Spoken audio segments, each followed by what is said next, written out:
La weed a été interdite pour des raisons bien plus sombres que vous le pensez. Tout commence dans les années 20, années 30, où il y a un nouveau style musical qui commence à péter sec, c'est le jazz. Mais qui a ramené le jazz? Qui joue du jazz?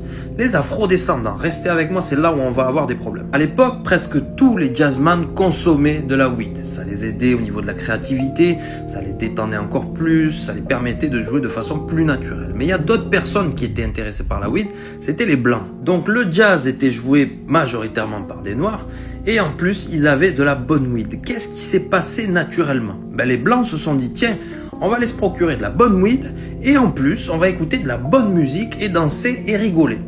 C'est là où on va avoir un problème. Ce genre de réunion, de mélange qu'il y avait entre noirs, hispaniques, blancs, tous les horizons, ça n'a pas plu à tout le monde. Notamment ce trou du cul, là, Harry Anslinger, qui était directeur au Bureau fédéral des narcotiques. Qu'est-ce qu'il va faire, le Harry? Il va débuter une propagande énorme sur tous les médias qui existaient à l'époque pour faire croire que la weed rendait totalement fou et violent.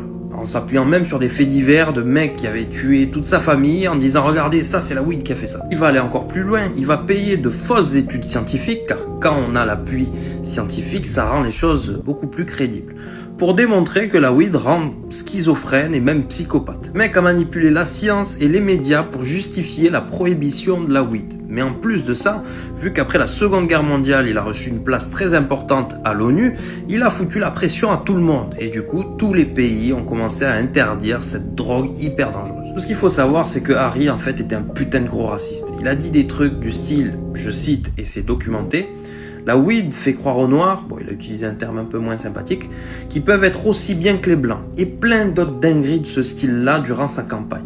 Donc en fait, la prohibition de la weed, c'était juste pour éviter le mélange entre les blancs et les populations racisées, donc les afrodescendants et les hispaniques, isoler ces populations racisées, et aussi de quoi justifier le fait de le taper dessus et de les foutre en cabane. Donc la prohibition de la weed, la cause était juste raciale.